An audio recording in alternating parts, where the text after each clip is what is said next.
Alright, so today going to open 3 new Hot Wheels cars, and this one is the most exciting one of the bunch.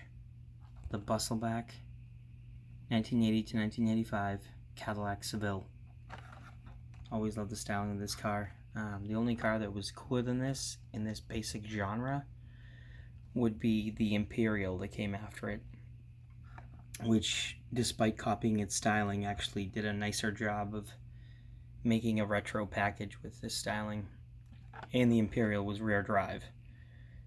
The Cadillac was front wheel drive, but I still love the Sevilles, and when I was a kid, my mother loved these cars too. There's actually a photo of my mother in Dedham, Massachusetts at the Lechmere Department Electronics Store, and she is standing in between 2 of these cars, one teal, one gold, if I remember correctly, something along those lines.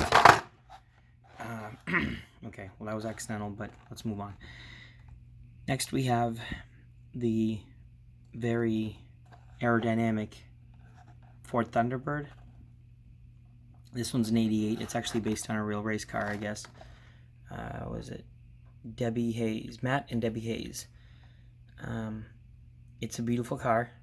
It's well executed, and it makes me think of my first actual car that was my own car, that wasn't registered in my mother's name or anything like that. It was a 1987 Mercury Cougar XR7. And it's a sister car to this vehicle, same chassis. And next we got a gold Corvette, because, well, I don't know. Only thing more 1980s than a gold Corvette would be like a gold Datsun 280Z. Yeah, so let's open these up. I love the Cadillac so much, I actually don't want to destroy the card. So I'm going to cut it open. It's slightly insane, but it's alright.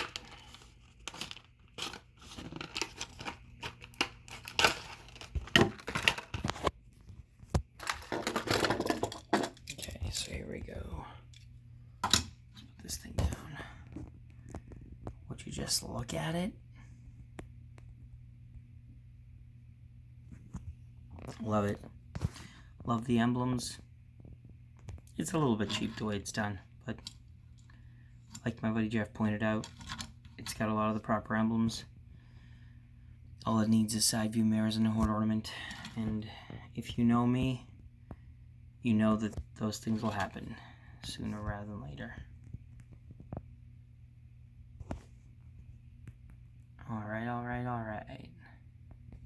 Alright, so next is the Thunderbird.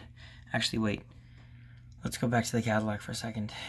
So Cadillac Seville was 1980 and 2011. What the heck was the 2011 release? I know they made that ridiculous Gucci and some other stuff, but anyway, I don't know what happened in 2011. That's when that trademark was reinstated, but here's the Thunderbird. It's got that big snorkel. It's pretty cool. This is essentially, the Thunderbird was going the same direction as the Taurus. The Ford Taurus was a very aerodynamic, sleek looking car that looked to us in the late 80s like the future, and mid 80s, late 80s. And the Thunderbird did the same thing. The Cougar wasn't quite as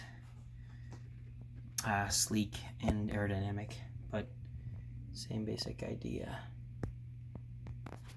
And lastly, we've got the Corvette. So this casting will be redone as well. This is actually yet another example of a casting that's been around for a long time, but it's been redone, and it's quite different than what it started off as. So yeah, there we go. 2012 it was redone.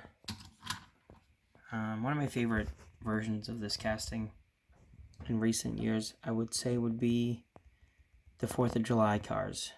There was one with stars and stripes all over it, and that was pretty cool. Still got that bag in the back here. Is that a golf bag? I forget. it's supposed to be a piece of luggage or a duffel bag or something. Gym bag, perhaps. But yeah, so one thing all of these have in common, unfortunately, is the lack of side view mirrors. You guys know I like to complain about that, but it is what it is.